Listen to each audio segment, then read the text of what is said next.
Hello friends, welcome back to my channel. Good morning friends. ಬೆಳಗ್ಗೆ time ಬಂದಿವಾಗ 7:30. ಇವಾಗ ನೋಡಿ ಪಾಪು ತಾತನ ಜೊತೆ ಕೂತ್ಕೊಂಡು ತಾತನಿಗೆ ಹೆಲ್ಪ್ ಮಾಡ್ತಾ ಇದ್ದಾಳೆ. ಹಿಪ್ಪಿಲಿ ಕಡ್ಡಿಗಳನ್ನೆಲ್ಲ ಸ್ವಲ್ಪ ಕಟ್ ಮಾಡೋದಿತ್ತು ಅಂತ ಹೇಳ್ಬಿಟ್ಟು ಮಾವ ಇಲ್ಲಿ ಅದನ್ನೆಲ್ಲ ಮಾಡ್ಕೊತಾ ಇದ್ರು. ಅಷ್ಟರಲ್ಲಿ ಇವಳು ಕೂಡ ಅವಾಗ ತಾನೇ ಎದ್ದು ಫ್ರೆಶ್ ಅಪ್ ಆಗಿ ಹೋಗಿ ಇಲ್ಲಿ ಕೂತ್ಕೊಂಡಿದ್ದಾಳೆ. ತಿಂಡಿ ತಿನ್ನು ಬಾ ಅಂತಂದ್ರೂ ಬರ್ತಾ ಇಲ್ಲ. ಆ ಥರ ಅವಳಿಗೇನಾದರೂ ಈ ಥರ ಕೆಲಸಗಳೆಲ್ಲ ಮಾಡ್ತಾ ಇದ್ದಾರೆ ಅಂತಂದರೆ ತುಂಬ ಇಂಟ್ರೆಸ್ಟಿಂಗ್ ಅಂತ ಅನಿಸುತ್ತೆ, ಹೊಸ ಥರ ಅಂತ ಹೇಳ್ಬಿಟ್ಟು ಅಲ್ಲೇ ಹೋಗಿ ಕೂತ್ಕೊಂಡ್ಬಿಡ್ತಾಳೆ.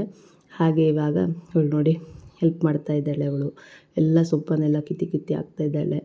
ಹಾಗೆ ಬೆಳಗ್ಗೆ ವ್ಲಾಗ್ ಕೂಡ ಶುರು ಮಾಡಿದ್ದೀನಿ. ಬನ್ನಿ ಇವತ್ತಿನ ವ್ಲಾಗನ್ನು ಶುರು ಮಾಡೋಣ. ಹಾಗೆ ನಾನು ಮೊನ್ನೆ ವ್ಲಾಗಲ್ಲಿ ನಾನು ತೋರಿಸಿದ್ದೆ ಹಪ್ಪಳ ಮಾಡಿದ್ವಿ ಅಂತ ಹೇಳ್ಬಿಟ್ಟು. ಇದು ಆ್ಯಕ್ಚುಲಿ ಮೊನ್ನೆನೇ ತೊಗೊಂಡಿರೋ ಕ್ಲಿಪ್ಪಿಂಗು, ಬಟ್ ನಾನು ಆ ವಿಡಿಯೋದಲ್ಲಿ ಅಟ್ಯಾಚ್ ಮಾಡೋಕ್ಕಾಗಿಲ್ಲ. ನೋಡ್ಬೋದು ಒಂದೇ ರಾತ್ರಿನಲ್ಲಿ ಎಷ್ಟು ಚೆನ್ನಾಗಿ ಒಣಗೋಗಿದೆ ಅಂತಂದರೆ ಕ್ಲೀನಾಗಿ ಒಣಗೋಗಿದೆ. ನಿಮಗೆ ವಿಡಿಯೋದಲ್ಲಿ ಎಷ್ಟು ಕ್ಲಿಯರಾಗಿ ಗೊತ್ತಾಗುತ್ತೆ ಅಂತ ನನಗೆ ಗೊತ್ತಿಲ್ಲ, ಬಟ್ ಒಂದೇ ನೈಟಲ್ಲಿ ನಾವು ಒಂದು 4:30-5 ಗಂಟೆಗೆ ಹಪ್ಪಳ ಮಾಡಿದ್ದು. ಆಮೇಲೆ ನೈಟ್ ಪೂರ್ತಿ ಅಷ್ಟರಲ್ಲಿ ಇಷ್ಟು ಚೆನ್ನಾಗಿ ಒಣಗೋಗಿದೆ. ಈ ಸೋಲಾರ್ ಡೂಮೆಲ್ಲ ಇಟ್ಟಿರೋದ್ರಿಂದ ಅಷ್ಟು ಸೆಕೆ ಇದೆ ಅದರೊಳಗಡೆ. ನಿಮಗೆ ಅಂದಾಜು ಮಾಡ್ಕೊಳ್ಳಿ ನೀವು. ಹಪ್ಪಳ ನೋಡಿ ಎಷ್ಟು ಚೆನ್ನಾಗಿ ಎದ್ದು ಬರ್ತಾಯಿದೆ ಅಂತ. ತುಂಬ ಚೆನ್ನಾಗಾಗಿತ್ತು ಕೂಡ ಫ್ರೆಂಡ್ಸ್. ಹಾಗೆಯೇ ಇವಾಗ ನಾನು ನಿಮಗೊಂದು ಮಕ್ಕಳೊಂದು ಟಾಯನ್ನ ತೋರಿಸ್ತಾ ಇದ್ದೀನಿ. ಮ್ಯೂಸಿಕಲ್ ಟಾಯ್ ಅಂತಲೇ ಹೇಳ್ಬೋದು. ಆ್ಯಂಡ್ ಝೈಲೋಫೋನ್ ಅಂತ ಹೇಳ್ತಾರಲ್ಲ ಅದು. ಆ್ಯಂಡ್ ಇದು ತೊಗೊಂಡಿದ್ದು ನಾನು ಬಂದು ಮೀಶೋದಲ್ಲಿ ನಿಮಗೆ ಈ ಥರದ್ದೆಲ್ಲ ತುಂಬ ಚೆನ್ನಾಗಿ ತುಂಬ ಒಳ್ಳೆ ಕ್ವಾಲಿಟಿನಲ್ಲೂ ಕೂಡ ಸಿಗುತ್ತೆ. ಜಸ್ಟ್ 250 ರುಪೀಸ್ ಏನೋ ಅಷ್ಟೇ. ಆ್ಯಂಡ್ ನಿಮಗೆ ಲಿಂಕ್ ಬೇಕಾದ್ರೂ ನಾನು ಕೊಟ್ಟಿರ್ತೀನಿ. ಇದು ಯಾವ ಥರ ವರ್ಕ್ ಆಗುತ್ತೆ ಅಂತಲೂ ತೋರಿಸ್ತೀನಿ. ಆ್ಯಂಡ್ ಇದರಲ್ಲಿ ಒಂದು 4 ಮ್ಯೂಸಿಕಲ್ ನೋಟ್ಸ್ ಇದೆ. ನಿಮಗೆ ಬೇಕಂದರೆ ನೀವು ಅದನ್ನು ಟ್ರೈ ಮಾಡ್ಬೋದು. ಇವಳು ಸುಮ್ಮನೆ ಎಲ್ಲೋ ನೋಡಿದ್ಲು ಇವಳು ಆ್ಯಕ್ಚುಲಿ ಟಿಂಗ್ ಟಿಂಗ್ ಅಂತ ಹೇಳ್ತಾ ಇದ್ಲು ಈ ಥರದ್ದೇನಾದರೂ ಇಮೇಜ್ ಕಂಡಾಗ. ಸರಿ ಅಂತ ಹೇಳ್ಬಿಟ್ಟು ಮೊನ್ನೆ ತಾನೇ ಆನ್ಲೈನಲ್ಲಿ ಕೂಡ ಆರ್ಡರ್ ಮಾಡಿದ್ದೆ. ತುಂಬ ಚೆನ್ನಾಗಿದೆ, ಕ್ವಾಲಿಟಿ ಸಕ್ಕತ್ತಾಗಿದೆ. ಎಷ್ಟು ಚೆನ್ನಾಗಿದೆ ಗೊತ್ತಾ. ಫಿನಿಶಿಂಗ್ ಕೂಡ ಅಷ್ಟೇ. ಕೆಲವೊಂದು ಪ್ರಾಡಕ್ಟ್ದು ಫಿನಿಶಿಂಗ್ ಚೆನ್ನಾಗಿರಲ್ಲ, ಈ ಥರ ಟಾಯ್ಸಲ್ಲಿ ಎಸ್ಪೆಷಲಿ ಕ್ಲೀನಾಗಿ ಫಿನಿಶಿಂಗ್ ಇರಲ್ಲ, ಮಕ್ಕಳಿಗೆಲ್ಲ ತಾಗೋ ಥರ ಇರುತ್ತೆ. ಬಟ್ ಇದು ತುಂಬ ಚೆನ್ನಾಗಿದೆ. ಚಿಕ್ಕ ಮಕ್ಕಳಿಂದ ಹಿಡಿದು ಸ್ವಲ್ಪ ದೊಡ್ಡವ್ರಿಗೂ ಕೂಡ ತೊಗೋಬೋದು, ಅಷ್ಟು ಚೆನ್ನಾಗಿದೆ. ಹಾಗೆ ನಿಮಗೆ ಇಷ್ಟ ಇದ್ದರೆ ನೀವು ಲಿಂಕನ್ನು ನಾನು ಡಿಸ್ಕ್ರಿಪ್ಷನಲ್ಲಿ ಕೊಟ್ಟಿರ್ತೀನಿ, ಅಲ್ಲಿ ಚೆಕ್ ಮಾಡ್ಬೋದು. ಟಿಂಗ್ ಟಿಂಗ್ ಮಾಡು, ಅದಕ್ಕಲ್ಲ ಇಲ್ಲಿ ಟಿಂಗ್ ಟಿಂಗ್ ಮಾಡು. ಇಲ್ಲೋದಲ್ಲಿ ಬಿಡು.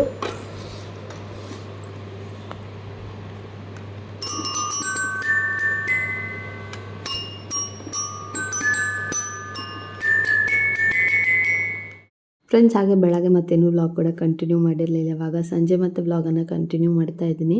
ಬೆಳಗಿಂದ ಯಾಕೋ ಮರ್ತೇ ಹೋಗ್ಬಿಟ್ಟಿತ್ತು ನನಗೆ ವ್ಲಾಗ್ ಸ್ಟಾರ್ಟ್ ಮಾಡಿದ್ದೀನಿ ಅಂತ ಹೇಳ್ಬಿಟ್ಟು. ಬೆಳಗ್ಗೆ ಆ್ಯಕ್ಚುಲಿ ನಾನು ವ್ಲಾಗ್ ಮಾಡೋಣ ಬೆಳಗ್ಗೆಯಿಂದನೇ ಅಂತ ಹೇಳ್ಬಿಟ್ಟು ವಿಡಿಯೋ ಮಾಡ್ಕೊಳ್ತಾ ಇದ್ದೆ. ಬಟ್ ಆಮೇಲಂತೂ ನನಗೆ ಮರ್ತೇ ಹೋಗಿತ್ತು ಫ್ರೆಂಡ್ಸ್. ಹಾಗೆಯೇ ಲಾಸ್ಟ್ ಟೈಮ್ ಅಮ್ಮ ಮನೆಗೆ ಹೋಗಿದ್ದಾಗ ಅಮ್ಮ ಮನೆಯಲ್ಲಿ ತೋರಿಸಿದ್ದಲ್ವ ಆರೆಂಜ್ ಕಲರ್ದು ಗುಲಾಬಿ, ಅದರದ್ದು ಗಿಡ ಅಮ್ಮ ಮಾಡಿ ನನಗೆ ಕೊಟ್ಟಿದ್ರು ಮುಂಚೆನೇ. ಅದನ್ನು ನಾನು ಇಲ್ಲಿ ಹಾಕಿದ್ದೆ.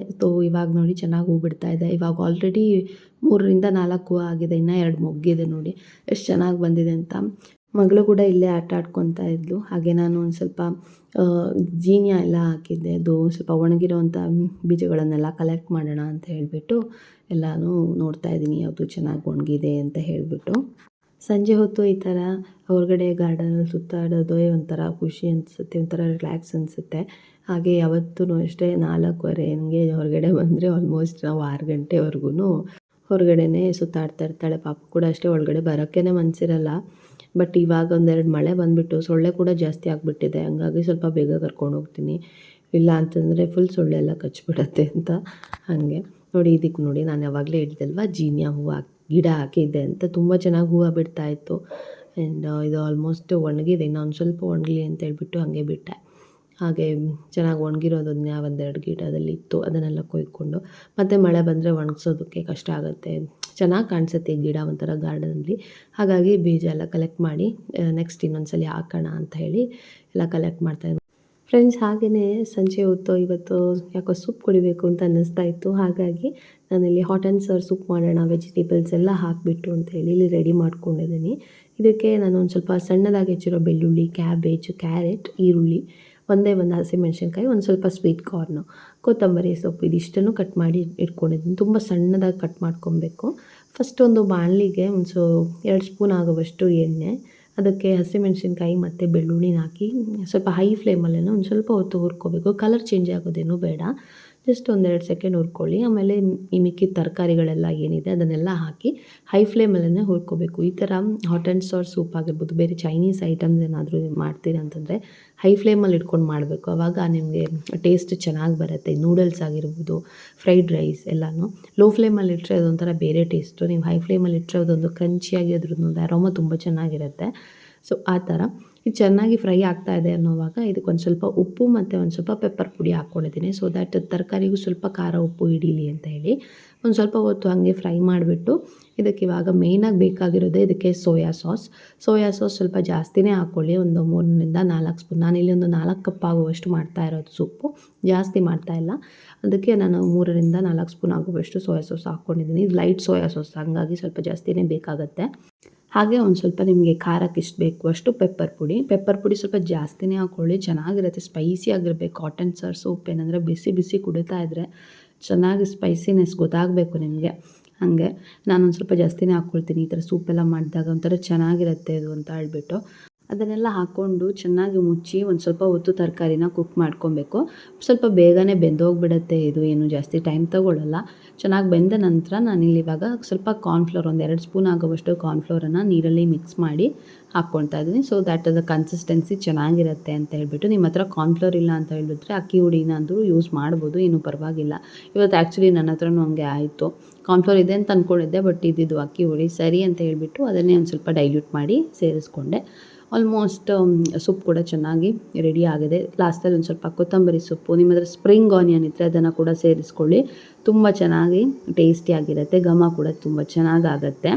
ಇವಾಗ ನೋಡಿ ಈ ಥರ ಸೂಪ್ ಕೂಡ ರೆಡಿ ಆಗಿದೆ. ಬಿಸಿ ಬಿಸಿ ಸೂಪ್ ಕುಡಿಯೋಕ್ಕೆ ಒಂಥರ ಚೆನ್ನಾಗಿರುತ್ತೆ ಫ್ರೆಂಡ್ಸ್. ಹಾಗೆ ಮತ್ತೆ ಇವಾಗ ನೋಡಿ ಟೈಮ್ ಬಂದು 11:30 ಆಗ್ತಾ ಬಂತು. ನಮ್ಮ ಪಾಪುಗೆ ಮಲ್ಕೊಳ್ಳೋಕ್ಕೇನೆ ರೆಡಿ ಇಲ್ಲ, ಅವಳು ಇನ್ನೂ ಆಟ ಆಡಬೇಕು ಅಂತ ಇದ್ದರು. ಬಟ್ ಏನಂದರೆ ನನಗಂತೂ ಫುಲ್ ಸುಸ್ತಾಗಿ ಹೋಗ್ಬಿಟ್ಟಿತ್ತು. ಎಷ್ಟೊತ್ತು ಅಂತ ನಿದ್ದೆ ಕೆಡೋದು. ನನಗಂತೂ ಈ ಥರ ತುಂಬ ಲೇಟಾಗಿ ಮಲ್ಕೊಂಡ್ಬಿಟ್ರೆ ನನಗೆ ಬೆಳಗ್ಗೆ ಹೊತ್ತಿಗೆ ತಲೆನೋವೇ ಬಂದುಬಿಡುತ್ತೆ. ಬೆಳಗ್ಗೆ ಎದ್ದಿದ ತಕ್ಷಣವೇ ಒಂದು 11 ಗಂಟೆಲಿ ಆಗಬೇಕು, ಅವಾಗ ಶುರು ಆಗಿಬಿಡುತ್ತೆ. ಹಾಗೆ ಇವಳಂತೂ ಮಲ್ಕೊಳ್ಳಲ್ಲ ಅಂತ ಮೊಬೈಲ್ ನೋಡ್ತಾ ಕೂತಿದ್ರೆ ನೋಡಿ ಅವರಪ್ಪ ಜೊತೆ ಹೆಂಗೆ ಹೋಗಿ ಮಲ್ಕೊಂಡು ಮೊಬೈಲ್ ನೋಡೋಕ್ಕೆ ಕೂತ್ಕೊಂಡ್ಬಿಟ್ಟಿದ್ದಾಳೆ. ಈ ಥರ ನಾನಂತೂ ಏನು ಮಾಡೋದು, ಅದು ಕಡೆ ಮಲ್ಕೊಳ್ಳೋಕ್ಕೂ ಅಲ್ಲ, ಈ ಕಡೆ ಇವಳನ್ನು ನೋಡ್ಕೊಳ್ಳೋದು ಅಲ್ಲ ಅನ್ನೋ ಥರ ಆಗೋಗಿತ್ತು. ಸರಿ ಅಂತ ಹೇಳ್ಬಿಟ್ಟು ಮತ್ತು ಇವಾಗ ನೆಕ್ಸ್ಟ್ ಡೇ ಸಂಜೆ ಮತ್ತೆ ವ್ಲಾಗನ್ನು ಶುರು ಮಾಡಿದ್ದೀನಿ. ಬೆಳಗ್ಗೆ ನಾನು ಹೇಳಿದ್ದೆ ಅಲ್ವಾ, ನನಗೆ ಲೇಟಾಗಿ ಮಲ್ಕೊಂಡ್ಬಿಟ್ರೆ ತಲೆನೋವು ಬರುತ್ತೆ. ಹಾಗೆ ಏನೂ ಮೂಡಿರಲಿಲ್ಲ, ತಲೆನೋವು ಬೇರೆ ಇತ್ತು. ಹಾಗಾಗಿ ಮತ್ತೇನೂ ಶೂಟ್ ಮಾಡ್ಕೊಂಡಿರಲಿಲ್ಲ. ಹಾಗಾಗಿ ನಾನು ಸಂಜೆ ಮತ್ತೆ ವ್ಲಾಗನ್ನು ಇವಾಗ ಕಂಟಿನ್ಯೂ ಮಾಡ್ತಾ ಇದ್ದೀನಿ. ಸ್ವಲ್ಪ ಹಲಸಿನಣ್ಣೆಲ್ಲ ಸಿಕ್ಕಿತ್ತು, ಹಾಗಾಗಿ ಅದನ್ನು ಇವಾಗ ಕ್ಲೀನ್ ಮಾಡೋ ಕೆಲಸ ಆಗ್ತಾಯಿದೆ. ಒಂದಷ್ಟು ಅತ್ತೆ ಆಲ್ರೆಡಿ ಕ್ಲೀನ್ ಮಾಡಿಟ್ಟಿದ್ದಾರೆ, ಇನ್ನೂ ಒಂದು ಸ್ವಲ್ಪ ಮಿಕ್ಕಿತ್ತು ಅಂತ ಹೇಳ್ಬಿಟ್ಟು ನಾನಿಲ್ಲಿ ಇವಾಗ ಅದನ್ನೆಲ್ಲ ಕ್ಲೀನ್ ಮಾಡ್ತಾ ಇದ್ದೀನಿ. ಮಗಳು ಕೂಡ ಇಲ್ಲೇ ಆಟ ಆಡ್ತಾ ಇದ್ಲು. ಅವಳು ಕೂಡ ಹಲಸಿನ ಹಣ್ಣು ತಿಂದ್ಕೊಂಡು ಹಂಗೆ ಹಿಂಗೆ ಮಾಡಿಕೊಂಡು ಆಟ ಆಡ್ತಾ ಇದ್ಲು. ಸರಿ ಅಂತ ಹೇಳ್ಬಿಟ್ಟು ನಾನು ಬೇಗ ಬೇಗ ಕೆಲಸಗಳನ್ನು ಕೂಡ ಮುಗಿಸ್ಕೊಳ್ತಾ ಇದ್ದೀನಿ. ಕ್ಲೀನ್ ಮಾಡಿದ್ದೆಲ್ಲ ಆಯಿತು. ಇವಾಗ ಇದನ್ನು ಸ್ವಲ್ಪ ಈ ಥರ ಚಾಪ್ ಮಾಡಬೇಕು. ನಾವು ಹಲಸಿನ ಹಣ್ಣು ಕೊಟ್ಟಿಗೆ ಮಾಡೋಣ ಅಂತ ಹೇಳಿಬಿಟ್ಟು ಅಂದ್ಕೊಂಡಿದ್ವಿ. ಹಾಗಾಗಿ ಇವಾಗ ಅದನ್ನೆಲ್ಲ ಚಾಪ್ ಮಾಡಬೇಕು. ನಾನು ಈ ಥರ ನೋಡಿ ಅಡಿಕೆ ಮರದ ಹಾಳೆ ಬರುತ್ತಲ್ವ, ಅದರಲ್ಲಿ ಹಾಕಿಬಿಟ್ಟು ಚಾಕುವಿಂದ ಈ ಥರ ಚಾಪ್ ಮಾಡ್ಕೊತೀನಿ. ಒಂದು ಸ್ವಲ್ಪ ಹೊತ್ತಲ್ಲೇ ಇದು ನೀಟಾಗಿ ಚಾಪ್ ಆಗುತ್ತೆ. ಇಲ್ಲ ಅಂತಂದರೆ ನೀವು ಚಾಪರ್ಗೂ ಕೂಡ ಹಾಕ್ಕೋಬೋದು. ಈ ಹಲಸಿನ ಹಣ್ಣಂತೂ ತುಂಬಾ ಟೇಸ್ಟಿಯಾಗಿತ್ತು, ಸ್ವೀಟಾಗಿ ತುಂಬ ತುಂಬ ರುಚಿಯಾಗಿತ್ತು. ಹಾಗೆ ಇವಾಗ ಎಲ್ಲ ಚಾಪಿಂಗ್ ಕೂಡ ಆಗ್ತಾಯಿದೆ. ಒಂದು ಸ್ವಲ್ಪ ಸ್ವಲ್ಪ ಹಾಕ್ಕೊಂಡು ಮಾಡಿಕೊಂಡ್ರೆ ಈಸಿ ಆಗುತ್ತೆ ಅಂತ ಹೇಳ್ಬಿಟ್ಟು ನಾನು ಒಂದು ಸ್ವಲ್ಪ ಸ್ವಲ್ಪನೇ ಹಾಕ್ಬಿಟ್ಟು ಮಾಡ್ತಾಯಿದ್ದೀನಿ. ಒಂದೇ ಸರಿ ಎಲ್ಲನೂ ಹಾಕ್ಬಿಟ್ರೆ ಅದು ಕ್ಲೀನಾಗಿ ಚಾಪ್ ಆಗೋಲ್ಲ, ಅದಕ್ಕೋಸ್ಕರ. ಹಾಗೆ ನೋಡಿ ಇಷ್ಟೇನೋ ಆಲ್ಮೋಸ್ಟ್ ಚಾಪ್ ಆಯಿತು. ಇನ್ನು ಒಂದೊಂದು ಸ್ವಲ್ಪ ಹಣ್ಣು ಮಿಡಿಸಿರೋದಿದೆ, ಇದನ್ನು ಕೂಡ ಸ್ವಲ್ಪ ಚಾಪ್ ಮಾಡ್ತೀನಿ. ಇನ್ನು ಇದೆಲ್ಲ ಬಿಸಾಡೋದು ಕ್ಲೀನ್ ಮಾಡೋದು ಎಲ್ಲನೂ ಇದೆ. ನೋಡಿ ನಾನು ಇಷ್ಟು ಕೆಲಸ ಮಾಡೋ ಅಷ್ಟರಲ್ಲಿ ನಮ್ಮ ಪಾಪು ನನಗೆ ಇನ್ನೂ ಒಂದು ಕೆಲಸ ರೆಡಿ ಮಾಡಿದ್ದಾಳೆ, ಮನೆ ಕ್ಲೀನ್ ಮಾಡೋದು. ಅಷ್ಟೊಂದು ಟಾಯ್ಸನ್ನು ಹರಡಿಬಿಟ್ಟಿದ್ದಾಳೆ. ಸರಿ ಅಂತ ಹೇಳ್ಬಿಟ್ಟು ನಾನು ಚಾಪ್ ಮಾಡ್ತಾ ಇರಬೇಕಾದ್ರೆ ಅವಳಿಗೆ ಚಾಕು ಬೇಕು ಅಂತ ಅನ್ನಿಸ್ಬಿಡ್ತು. ಇದೇನೋ ಹೊಸ ಸ್ಟೈಲಲ್ಲಿ ಏನೋ ಮಾಡ್ತಿದ್ದಾರೆ ಅಂತ ಹೇಳ್ಬಿಟ್ಟು ಅವಳಿಗೆ ಅವಳದ್ದು ಟಾಯ್ಸಲ್ಲಿ ಒಂದು ಚಾಕು ಬಂದಿತ್ತು, ಅದನ್ನೇ ಕೊಟ್ಬಿಟ್ಟು ಒಂದು ಸ್ವಲ್ಪ ಪ್ಲೇಟ್ಗೆ ಹಾಕಿಬಿಟ್ಟು ಕೊಟ್ಟೆ ಹಲಸಿನ ಹಣ್ಣನ್ನು. ಬಟ್ ಅವಳಿಗೆ ನನ್ನ ಹತ್ರ ಇರೋ ಚಾಕು ಮೇಲೆ ನನ್ನ ಹತ್ರ ಇರೋವಂಥ ಈ ಹಾಳೆನಲ್ಲಿ ಏನೋ ಹಾಕಿದ್ದೀನಿ ಹಲಸಿನ ಹಣ್ಣು, ಅದ್ರ ಮೇಲೆ ಕಣ್ಣು ನೋಡಿ ಆ ಕಡೆನೇ ನೋಡ್ತಾ ಇದ್ದಾಳೆ. ಅವ್ಳಿಗೂ ಅದೇ ಬೇಕು ಅಂತ, ಇದೇನೋ ಚಾಪ್ ಆಗ್ತಿಲ್ಲ ಅಂತ ಅನ್ನಿಸ್ತಾ ಇತ್ತು ಏನೋ.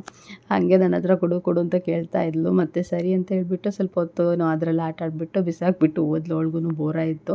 ಹಾಗೆ ಈ ಥರ ನೋಡಿ, ಏನಾದರೂ ನಾವು ಈ ಥರ ಕೆಲಸ ಮಾಡಬೇಕಂದ್ರೆ ಅವ್ರಿಗೂ ಅದೇ ಥರ ಮಾಡಬೇಕು ಅಂತ ಅನ್ನಿಸ್ತಾ ಇರುತ್ತೆ ಮಕ್ಳಿಗಂತೂ. ಹಾಗೆ ಅವಳಿಗೂ ಕೂಡ ಅವಳ ಚಾಕು ಕೊಟ್ಬಿಟ್ಟು ಕೂರಿಸಿದ್ದೀನಿ. ಸ್ವಲ್ಪ ಹೊತ್ತು ಕೂತಿದ್ದು ಆಟ ಆಡ್ಕೊಳ್ತಾ ಇದ್ಲು. ನಾನು ಕೂಡ ಬೇಗ ಬೇಗ ಚಾಪಿಂಗ್ ಕೂಡ ಮುಗಿಸ್ಕೊಂಡೆ ಅಷ್ಟರಲ್ಲಿ.